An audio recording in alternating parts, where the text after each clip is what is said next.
That was my first thought. Like, Mexicans can be doctors here too. Right. Because I didn't never seen a representation. Big. Yeah. Especially when I and I felt the same way when I moved here to San Diego. Now you think you're white. Yeah, it makes sense. Yeah. I mean, is it because I'm better? No, it's because when you're at that age, you identify with like between 13, 14, 15, 16 years old, you identify with what's around you and you start seeing yourself as what you are. Well, who did you identify with at that age? I had a baby at that age. At 16. We got to start the podcast. I'm waiting for you. Welcome to another episode of the BiGG Umbrella Podcast. That's big with 2 G's. I'm going to repeat that. That's big with 2 G's, the BiGG Umbrella Podcast. And we got Ray from SD Custom Footwear. What's going on, man? What's up, guys? This is Ray with 3 R's. First it was 1, now we got 3 R's. It's the 2 G's, now we got 3 R's. Man. What's up, guys? I always like to even start off just even from the ground root. Where are you even from? I was born in Mexico in Zacatecas, down south Mexico. So you had to cross the border? Yep. Okay. And how long was you out there in Mexico?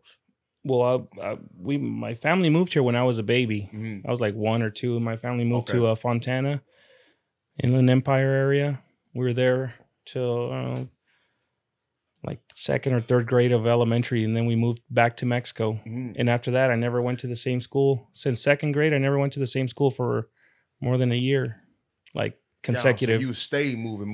Yep. So you couldn't even like really build, as outside of your family, you couldn't really even build relationships. I mean... and also you were young. I was young too, but yeah, you're right. I mean, you go to Mexico, you forget your English. You come back here and you forget your Spanish, and you're always kind of the outcast. You're always the outsider, you know. It was a little bit easier in Mexico. I had more fun because it's such a small town that, you went to school with most people there. So right, and the people you could relate with, and these are your people. But so I was there and in Kansas for about another 9 years, and I've been here for 22 years in San Diego.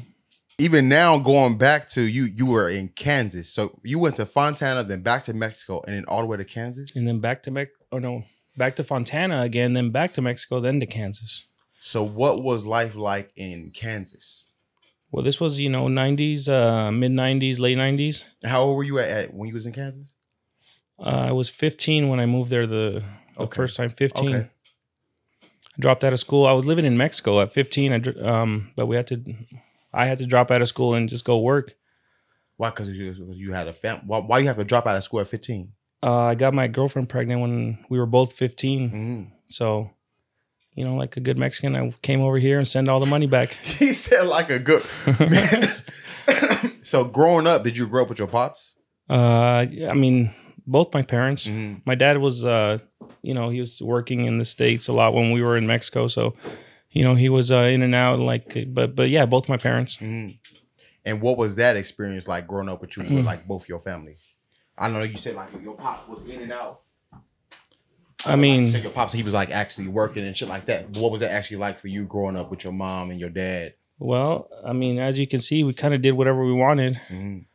And, but it was cool. I got to learn a lot of things from my mom because she had to, she was a strong mother, like a lot of mothers are. Oh, definitely mine. I always give that up. That are left alone a lot. They learn skills. They learn, what to do for themselves because they're left alone. I mean, somebody got to do something. So, my dad would, go to this, wherever to work and leave for a few months for, I don't know. I don't remember. I was little, but for me, it was like years. I don't know. Right, exactly. Like you said, when you're young, little, so it feel like years. It's probably a week. Yeah, you know what I'm saying? But like you said, grew up with your strong. Did you have siblings? That's another thing. There's 6 of us. A whole 6. And I was the youngest of the 5 boys. So my parents kept trying to have kids until they had a girl, which was the number 6. Mm-hmm. Damn. So it was 5 boys and one girl. And I'm the youngest of the boys. So I was like, I was there, I guess. I didn't get a... And with that, like with y'all having to do all that moving and stuff, y'all got such a big family. I'm sure y'all was tight in there. Y'all was tightly knitted in that house. I mean, we had to be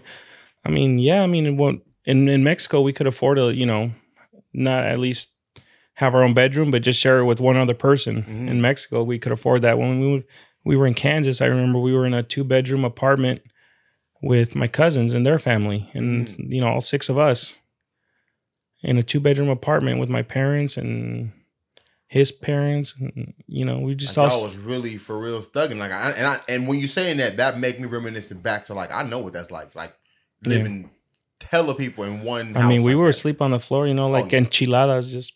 Oh yeah, like somebody on the couch, you made a paddle on the floor, somebody made a paddle on, y'all leaving sleeping in a bed head to toe type shit. Like, Yeah, my brother, my oldest brother, worked construction, so in the morning he got up super early, and you would just hear him stepping on all the kids and everybody. Like he got I gotta get out of here. When he got his big ass boots on, he's stepping on y'all while y'all sleep and shit. Yeah, so we I mean, there's a lot of us. And then even going back to, you were 15 and you got your lady. Oh, I mean, I don't know if your lady now, but you got her pregnant. Mm-hmm. That was a big responsibility. What was that like being 15 and having somebody pregnant? I mean, I was scared at first, you know. I'm sure. And I didn't know what to do. I was like, what the fuck am I gonna do? You're still a kid. So after about 3 months, I think she started showing a little. And it was a surprise to you, or like it was like no. We talked about it before, like, you know. Oh, you was trying to. No. I mean, yeah, it was a surprise. I thought you meant her showing was a surprise. No. I'm like, y'all talked about like, yo, we about to get this baby cracking at 15. No. Okay. I thought you meant she surprised me with the. No, it was a surprise. Like y'all. Yeah. Yeah, we weren't planning our fucking. You know. I would think we hadn't even planned our prom yet. Yeah, exactly. so that's why that's crazy to me. Like at 15, that's such a big hurdle even overcome. And like you said, you had to drop out of school. So I didn't know what I was gonna do. I knew I had to do something. I was like, you know, I gotta become responsible, but I don't know what to do. So she started showing. So I was like, shit, I gotta tell my parents. I gotta tell my dad. You know. And at this time, she was living at her, you know, and you. Yeah, we were both in a small town in right. Zacatecas, and she was with her mom. And so I told my dad, I was like, I don't know what to do, man. But so I went and told my dad, and you know what he said? He gave me the best advice ever. And what was that? He said, "What are you gonna do about it?" I was like, "Good fucking point, man. Good talk. I'm out." And you left the house. I left the house, and I moved in with one of my older brothers in Kansas. And that was the plan. And just work, you know, work construction, fast food, all that. And this is still you at 15. 15, yep. And you like, I'm good, man. Oh well, you want this, bro? Or you straight? You trying to have this? No. All right. And you said at 15, you was like, okay, I'm gonna move with it's your older brother, right? Yeah. I'm moving my older brother to Kansas. I'm gonna find work. And you already had an idea as to what you was gonna be working on in Kansas? Fuck no. I mean, well, I knew my brothers they all worked for a big landscaping company, so I knew I had that. You know, if it kind of were, a lot of family works there, so I knew I would have a job there. Right. So I knew that would kind of be my backup, but you know, just a lot of fast food and you was able to work at 15? Yeah. That's crazy. I was working before that at 14, I think. Oh, damn. And I think I remember working at 14, and I got my first job here in the States was at a McDonald's, and my first paycheck, I bought an old school boombox, you know. Damn. With batteries, so I could take it on the court. End up going back to school?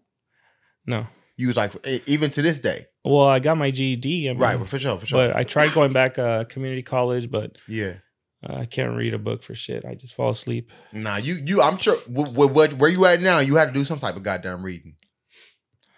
I read people. Something. Shit, something. You learn something. No, I don't read, man. I can't read. You serious? I'm serious.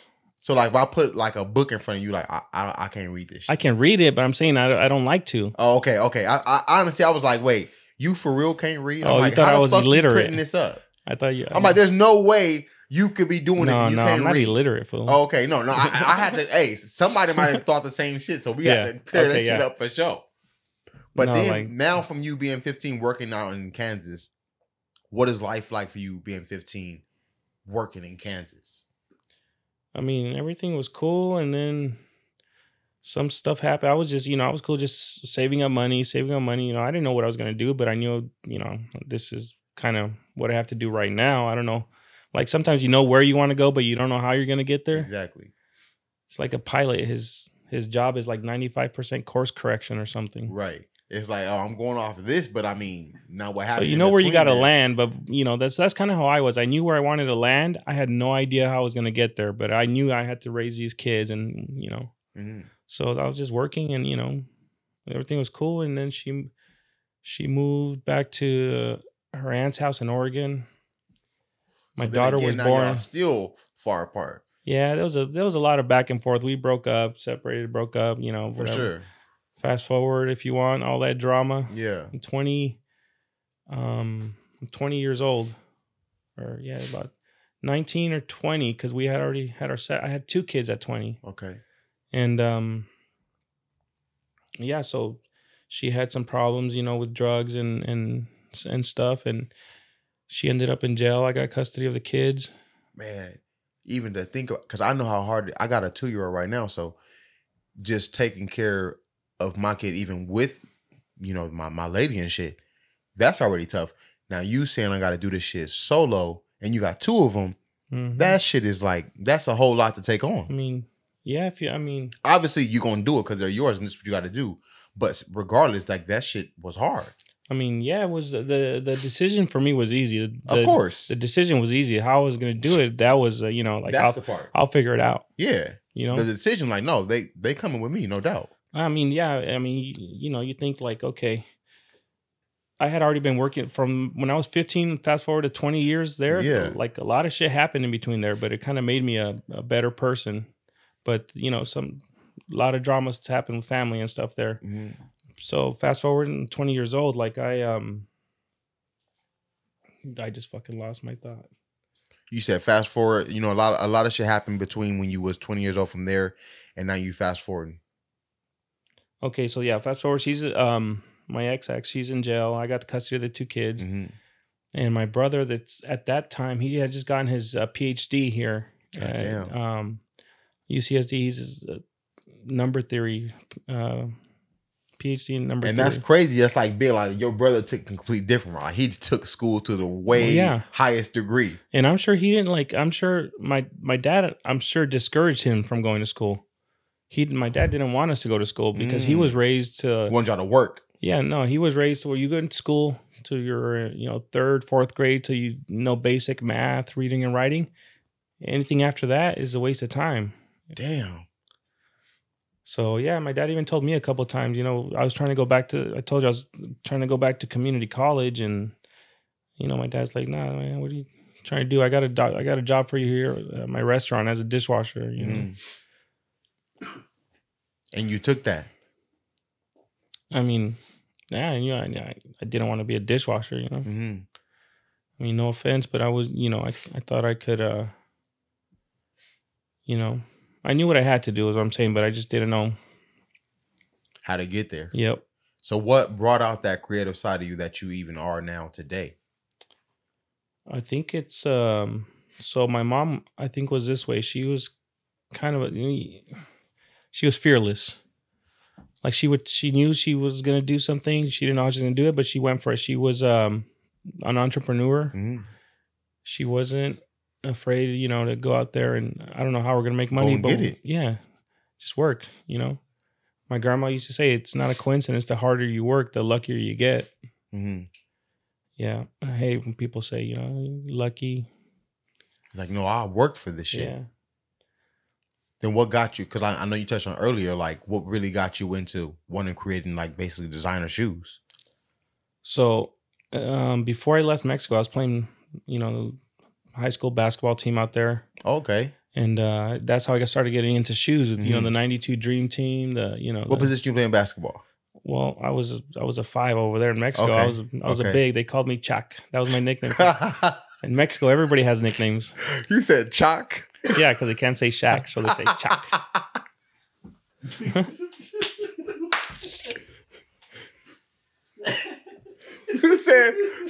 You said they Yep. Okay, water break. You need a shirt. He said they called me Chalk because they couldn't say Shaq.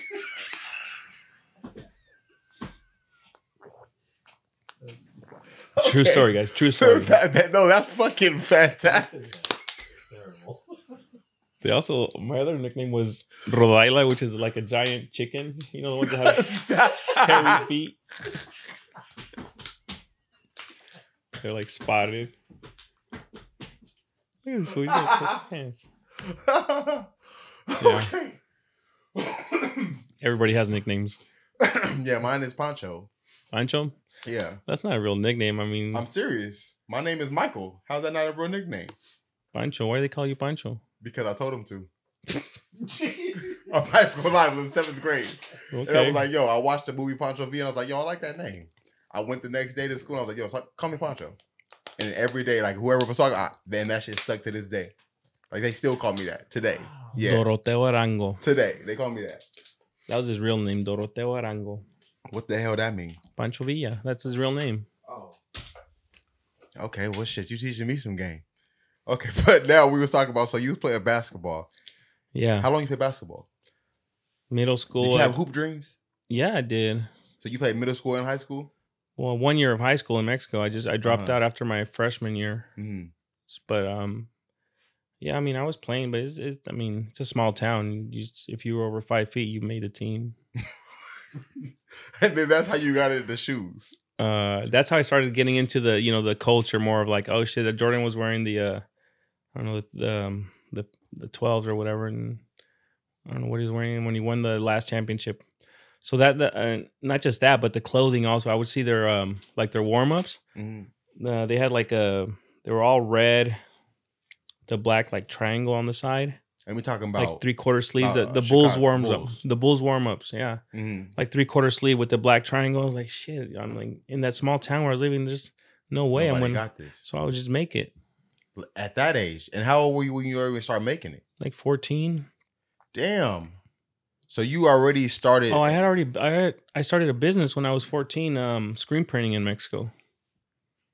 And then what even told you already initially, like this, I want to do this with clothes? It was just with the basketball. And you seeing them. So this is, I was walking by this, my grandma lives in Guadalajara.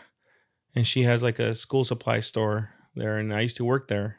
We did gifts and school supplies. Mm-hmm. And I worked there with my grandma. I lived there for about 6 months. Mm-hmm. And somebody had put up a sign like free screen printing classes. So I'm like, okay, I'm going to go check it out. It's free. You know, then they try to sell you with some stuff. And of course I bought it. Right. Started screen printing. And then I already knew how to sew. So I would make the basketball uniforms. Your grandma taught you how to sew? Your mom? My mom. Okay. Yeah, she worked at factories all the time when she was here in the States. And we'd go back to Mexico and she just worked on her own making, like, she would get those old Sears catalogs or JCPenney catalogs. You know which ones I'm talking about? I know exactly what you're talking about. I know you know. Yeah, I know exactly what you're talking about. So she would just take those catalogs and just have women flip through the pages. Which one do you want? I can do this. I want this dress. And my mom was like, okay. Then she would just measure her and do it. Damn. So that's really that hustler mentality. Like, she's like, oh, you see this? I can do this for you right now. She didn't have, that steady paycheck. She just had, faith in herself and her hustle. Mm-hmm. And, yeah, so I knew how to sew. I helped her make the dresses. I already knew how to sew. So by the time I was like in middle school, I was making my own like basketball shorts. Then I thought I would do this tournament. It was like a flash tournament. I would have teams pay, to get in, and the winner gets free uniforms. Damn. And I was 14, 15. Damn, God damn. That's for like even hearing that's crazy. Like you already at 14, 15 thinking about, okay, I could start a tournament since I already know how to make the clothes, and the winner gets the clothes I already know how to make. But they're gonna pay me, and they damn near paid for me to make these damn clothes. Yeah, that's what I thought, but I ended up losing money. It was a funny story. So no, go ahead. So I made the uniforms. I made them reversible. I'm like, fuck yeah, look at reversible. Okay. First of all, they were tight as hell because I didn't have enough material, and the only place that sells like the fabric is like in Aguascalientes, Guadalajara. It's like a 4-hour drive. Okay. And I'm like 14 years old going with a big ass roll of fabric on the bus. Right. You made that drive? On the bus. I didn't drive. I was on the bus by myself. So that was even more than 4 hours then? Yes. Like 4 hours just to the town. And then you got to go, get a taxi to the whatever fabric store. It's a really small town. And this is you at 14. Yeah, 14, 15. Wow, that's crazy. You doing all this like at a young, so definitely now it's just you doing all this at so young. You can only imagine what she was gonna start doing when you got older. Well, I imagine what I wanted to be doing is, with all the freedom we had. But wait, let me tell you about the uniforms that we were making. Definitely. This was my first time screen printing the logos on the uniforms, and they were nylon. And I didn't know that you're supposed to add some kind of catalyzer so it would stick to nylon. Mm-hmm. So that ink was not made to stick to this nylon. I didn't know that, and I printed on them. Mm-hmm. First time they washed them, like all the numbers came off.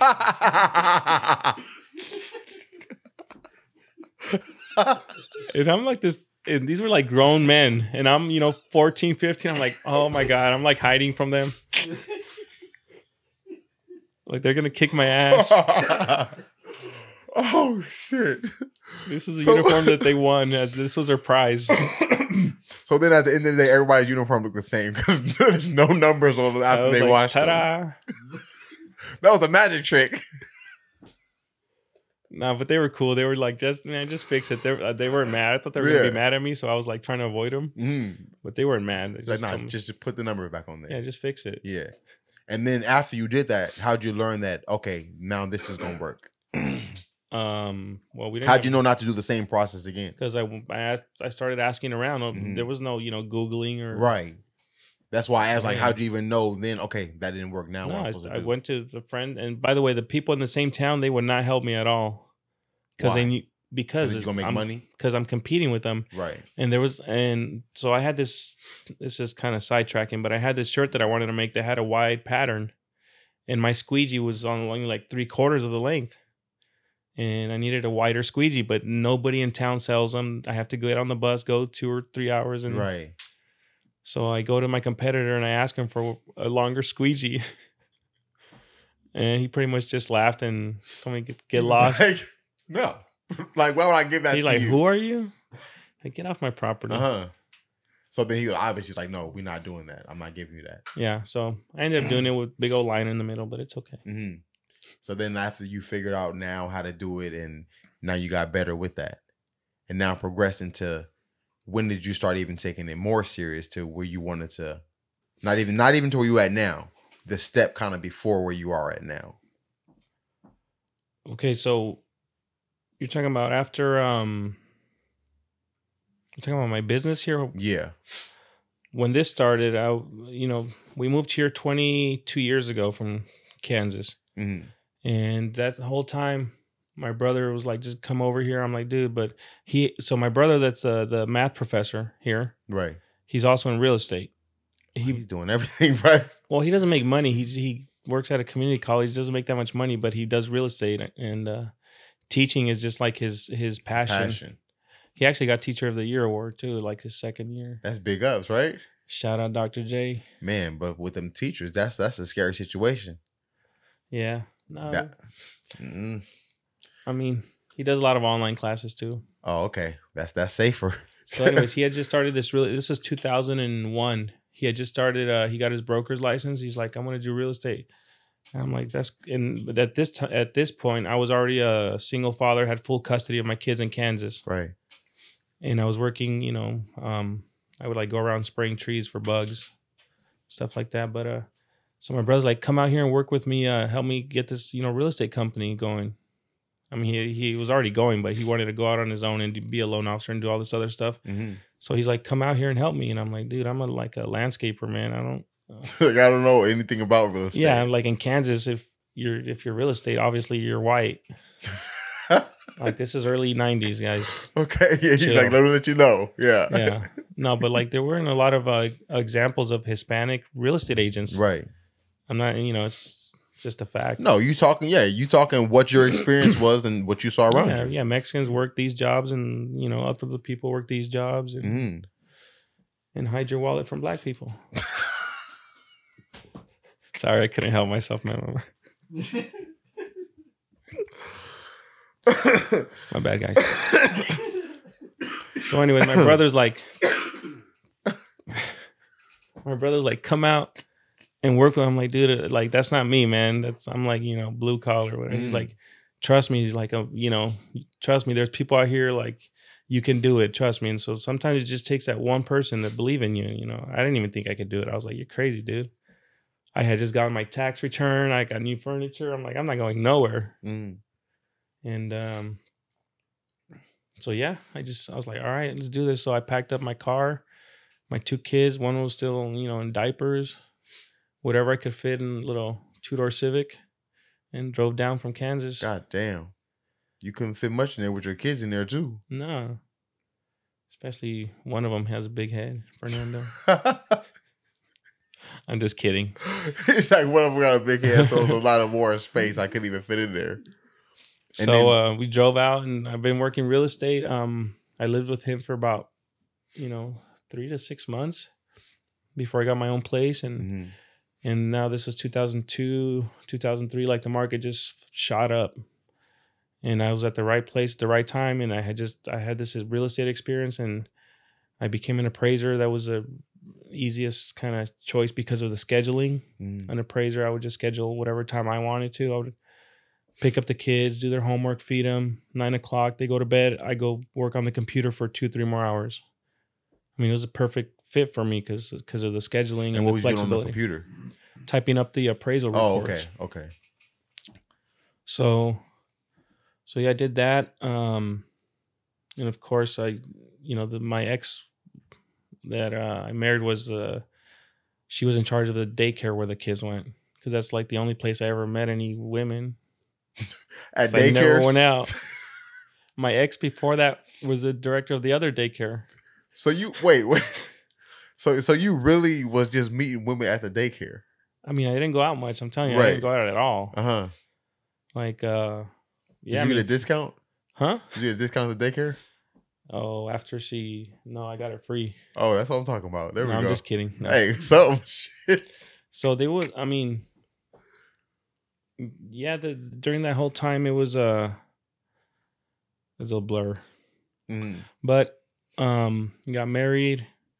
She had a kid from before, and I had my 2 kids, and then we had one together. So now we have 4. And we were married for 17 or 18 years. Damn.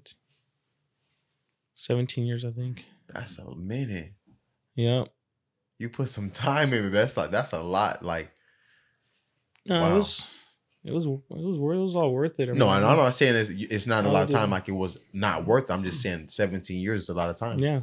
It's to be married. Yeah, you really get to know someone, and 100%. So then from that, now how did we get here? How do we get here in this? Yeah, like this place. This like some like how'd you even then got to even customizing shoes? So even when I was starting, like I never thought I would ever get here. Like I don't know if it's in our Mexican DNA not to think big, but yeah, I never thought I would take it, to where it's at right now. So my son, my older son, was playing football or basketball. We were painting one of his cleats or his basketball shoes or something. I forgot which one we painted first. And then his friends asked me to paint their shoes. And at this point, I was already doing real estate for about 15 years, and I was kind of getting burnt out. Yeah. I mean, I'm not complaining. The money was good, and I raised my kids, but it was, just burning you out. 8 hours on the computer every day. And, I started gaining weight, getting, depressed. And so I was looking for other outlets. Right. I went into the whole CrossFit thing. I was a CrossFit coach, and I started painting shoes. More people started asking me for shoes. I started doing some of the, CrossFit athletes shoes. And at that time, what was you even painting with? Airbrush, mostly airbrush stencils, some hand painted stuff. But I started seeing like other artists that were just doing some amazing things, like with their airbrush, with their painting skills. Shout out B Street, Ninjasaurus. Those guys, they were doing some incredible things, like painting. And I thought to myself, I could never, do it like this. Do it like this. And then just at that same time, my oldest son had told me about the shoe surgeon class. He told me about the shoe surgeon class, and this was maybe 5 or 6 years ago. Shoe surgeon. The shoe surgeon. Never even heard of that. Really? Never. Yeah, so he's like the the godfather, whatever, of customs. He made it. He was the first big customizer made it, in like, Hollywood, popular. and or the only one as far as I know. Yeah. And now I'm gonna have to look that up. So anyway, so he told me about this class, and I think at that point they were still growing so fast. That was only their second class. Oh damn! So you got in early. Oh, no, maybe third or I don't know, but I got That's in pretty still early. Yeah, It's like 5 years ago, 5 years ago. yeah. So I went. It's a 4-day class. I went and stayed in LA for I stayed in an Right. Airbnb and did the whole class. I finished the shoe in 3 days, and I was like, I already have the Airbnb. I just stayed in the other day, the last day, Mm-hmm. and I just half the day I was like helping other students or helping the instructors. And Plus, all that because you stuff. already used to sewing and shit. So, and my mom passed away in 2008. So this was 2018. And I saw all the sewing machines and all, and this was 10 years after my mom had passed away. I started to like feel like that reminded me of her, like of home. All the sewing machines everywhere, all the bobbins, all that stuff just reminded me of her. Right. So that felt like home to me. So I was like, okay. So I talked to the shoe surgeon people. I went back and interned and helped teach for a couple years, and I found out I love teaching that. Mainly because it's just like I said, feels like home. Yeah, like you said, like it was almost like a relief, like a release for you. Like when you were stressed or whatever, like that kind of helped you. Yeah. In a way. Yeah, for sure. I mean, I didn't feel like that was like, just like you said, an outlet for me. Yeah. So then I know with your mom being such a big influence on you, how was it when she passed for you? How was it even to overcome that? Yeah, I mean, to be honest, I don't think I've actually even dealt with it. I don't even have a lot of strong feelings. It's kind of weird. That'll definitely, because I mean, at some point, you're gonna have to deal with. I mean, because and I only ask that because I'm super tight with my mom, so I can't even imagine me losing my mom and how I'm gonna come to wits with. Like, I don't know if I'm like you. I might never come to wits with it, or whatever the case is. Like, I don't know what that is for me. So I ask those when people say they lose their parents, because I don't know what that'd be like for me. No, picture something that you and your mom do together. Like, give me an example of something you guys do together. Shit, I mean, listening to music, oldies. Okay, so you have your record player or whatever, and then then your mom passes away, and you don't see a record player for 10 years, and then you see one. That's mom. And now you're teaching people how to play records. Mm-hmm. So that's kind of what I'm doing. See, but then and just excuse me, even if I continue to get into it too much, you gave me that example for the record player. At some point, that's going to always remind me of her, but I'm going to also have to come to wits with that she is gone. Yeah. That record player is going to always remind me, like, yes, that is her, but at some point, because if I keep running from it, and this is just me speaking personally, if I lost my mom and I don't come to grasp with it, still I'm just like, oh, the record player, that's mom. Like, I'm going to have to come to, like, no, that's not my mom's. Like, that reminds me of her, but. Yeah. Well, I mean, I don't even know what it means to, to come to which that. And that'd be, and that's I don't even know what that looks like. Exactly. That's not the same version for everybody. So that's what that is. It's like your taxes. If you don't see them in front of you, don't worry about it. You better not play with them goddamn taxes. Then people be on your ass. They not playing that. Shout out Special Agent. He knows who he is. Yeah, whoever the hell that IRS is. My buddy. And now even with how did you even get to becoming a part of the movie Air? Yeah, this guy, the JP. Like, out of everywhere that they could have reached out to, they reached out to here in San Diego. I know, that's what I'm saying. He was Googling custom Jordan 1s, and then he saw our website, he saw what we were doing. He called me, and like he drove down that same day. And he looked around, he's like, yeah. And like he right away he got excited. He ordered a couple pairs of shoes. He just wanted to see our quality, which I knew was going to be, no problem. So as soon as he got the shoes, he's like, all right, let's do it. I need so many shoes. I need it was like 13 pairs of shoes. and like six Adidas, and I don't know, it was a lot. Mhm. I did Adidas and Nikes for the film. Mhm. Yeah, those of you that have seen it will see the Adidas there. But yeah, so he just Googled me. I mean, he was looking for people. He went to the shoe surgeon, and I think their prices are significantly higher than mine. So I think I was a second choice, which happens a lot, but it's fine. Yeah. I don't mind getting crumbs off people's plates a little bit. Hey, you got to start from somewhere. When it's a big ass plate, yep. So anyway, that's kind of how it happened. I mean, and I actually made them last June. Damn. Yeah. And even from a business standpoint, how did you know how to handle yourself when it came to they're talking about this is going to be in a movie? Like how'd you know how to handle yourself like without being like, okay, I'm taking less than what I should be owed? Well, again, I got to give a lot of credit to JP, the prop master. He kind of saw that I was kind of green. He's like, he doesn't really look like he knows what he's doing, whatever. Mm-hmm. So he gave me, he's kind of guiding me through it. And, that was really cool of him to kind of help me through that and, give me some tips and stuff. And we were able to, it was smooth kind of. I will say this, after 8 years of customizing shoes, that was like my first big, paycheck. Right. After 8 years of working both jobs, pretty much full time. That was my first big, paycheck. Mm-hmm. Yep. And now, even with you have seen that success, do you feel people look at you different, or do you feel anything has changed with that success after that? We're getting busier. We're getting more requests, for stuff in which I like that because we need it, not just me, but the whole team. We need me to be successful, and so they're all depending on me. Mm-hmm. So I like that we have that kind of success for them as well, So how do you handle that type of stress with, like you just said, everybody depending on you? I get high. And it just works out like that?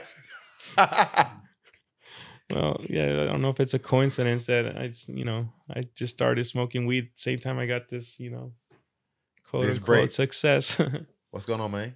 Shout out, primo. So like you said, like you deal with the stress, like I just get high. I mean, pretty much. I never really smoked until about 5 months ago. Mm-hmm. I did in high school a handful of times, but nothing, Nothing like nowadays. Now it's like a regular, Mm-hmm. And now with the successes you have seen, how do your kids react to that? I think they're still embarrassed by me. Why you say that? I don't know. They started seeing me. I think now they're starting to like. They tell me they're proud of me. I know they're watching, even though they're older now. They're 26 to 15 years old. Right. So I know they're proud of me and they support what I do, but they're just like, yeah, that's dad. Being dad. Right. So like you just said, like they support you and all that and everything. Who's probably one of your biggest supporters? Probably my ex. Still to this day. When I first started, yeah, I mean she's one of the few people that that I know would have my back, no questions. And I still believe, to this day that she would, and I got her back. But I mean, we're together for dating and married for 18, 19 years. Right. So even though we're not together, we still want each other to be happy, and we know we got each other's back. Of course. There's no hate between it. Just because we're not together don't mean we gotta I think she still hates me right now, but but she still got your back even though she hates you. Yeah, and that's how she still does. Yeah. But yeah, that's where we're at. With all the hats that you wear in here, like probably what's your favorite shoe that you feel like you designed? Favorite shoe that I designed? If you have one.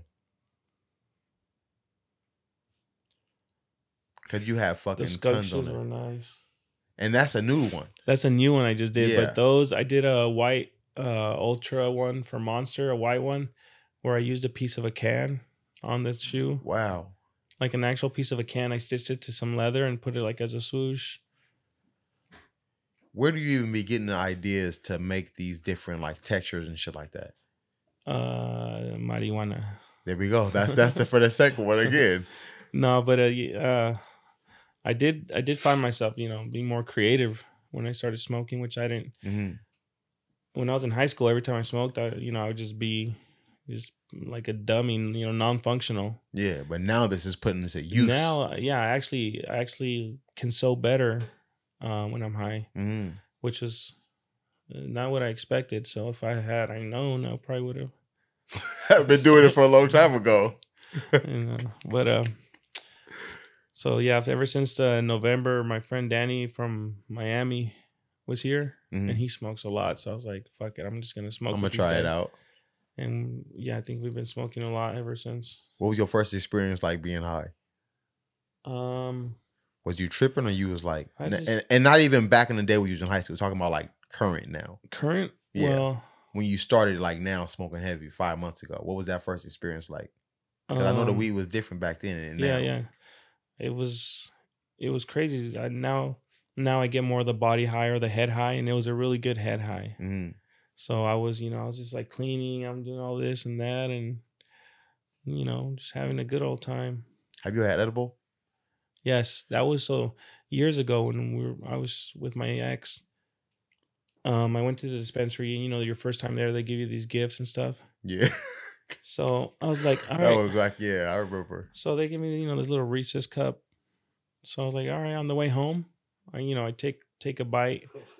On the way home, I get to the house and I'm like crawling up the stairs. And then we have like a parrot. That shit kicked in quick then. Yeah. Well, it's, like a 20-minute drive. Yeah. Okay. That And then, makes sense then. I'm like, I wasn't like actually crawling, but I was like holding on to the rails pretty damn hard. He's like, wait, I need some help. And then, it was one of those where like, is this even the real world? Yeah, I don't fuck with edibles. And then we had a parent conference. That same day? Yes. And I was like, I told my ex, I was like, babe, I can't go. You go. Yeah. She's all like, what, But she knew why you couldn't go. Yeah. Right. Okay. She knew. And I was like, just tell the kids I don't feel good. And I'm like hiding in the blankets. And she was like, goes to the conference without me. I'm like, all right, babe, bring me some chips. Give me some chips on the way home. And I was just sitting there like a fucking lump on the, just watching movies, eating chips. So yeah, edibles are dangerous. Yeah, I would second that because I don't fuck with them. I was after, maybe 18 years of not smoking anything. Yeah, so definitely I just ate a little Reese's. Like that was heavy. Yep. And now, when you went on set, were you able to go on set when you made the shoes and stuff, or they just wanted you to make the shoes? No. They just the shoes. They did rent some of my tools, which I put a bunch of Easter eggs in the movie on the shoes itself and on the tools that I rented them. So like once you see it, it's like, I know that was mine. Yeah. There's some Easter eggs in there. Do you have to go about when you make your shoes? You got a trademark? No, because we always buy original, Jordans, Nikes, and we can remodel it or reconstruct it. Like as if it was a house, you can buy a house and remodel it any way you want, or a car or whatever. So I think it falls under some of that. See, yeah, because I always wondered it because I don't know about that stuff. So when I don't know about some shit, I ask. So it's like when you get a pair of whatever shoes, you could take everything off of it and then make it to look like whatever you want. Yeah, I mean, as long as you're using, like, people that build houses, they know that if they leave one wall up, it counts as a remodel and not a total brand new construction. So they'll leave one wall up with the chimney or whatever and just build around that. And then everybody knows it's a brand new house, but it legally it's a remodel. So basically, your one wall up is the shoe itself. The sole. Oh, just the sole. Just the sole. Oh, damn. So then after that, you just do everything else. Yep. We take when you take them apart, you got the upper and the sole. And the uppers we use for all sorts of different stuff. I mean, we put them on sometimes on hoodies. I just made a duffel bag out of fucking 20 shoes. Damn. You really be going in on this. Well, that was me and Danny came up with that one. Yeah. So you have partners when you working with this type of stuff? Not really. We were just getting high together and we thought, let's make a duffel bag. You got plans on making any, like, other than shoes? Yeah, I mean, we right now just maybe small leather goods, wallets, that kind of stuff. Since watch bands, Apple watch bands, that kind of stuff, small leather goods, because we have so much scrap leather just everywhere. Material. So much material. So, wallets, iPad or earpod case, whatever, all that kind of stuff. Definitely. That would be easy for us, but we just gotta find the time to train somebody. To down then, because you got a business growing, so it's like you can't do everything by yourself. Yep. Yeah, definitely. So like, at this point, I want to just let people know how they can reach you on your social medias, anything else, like what you got going, anything like that. So pretty much all across social media, it's SD like San Diego, SD Custom Footwear. And there we go. Bottom line, there we go. Google me. With that being said, it's been another episode of the BiGG Umbrella Podcast. That's big with 2 G's. I'm gonna repeat that. That's big with 2 G's, and it's a wrap. I'm high as shit. Me too. Was that like 10 minutes or like 10 hours? Well, let's get some tacos, nigga. Can we really get some tacos? You trying to get some tacos? Let's get some tacos, nigga.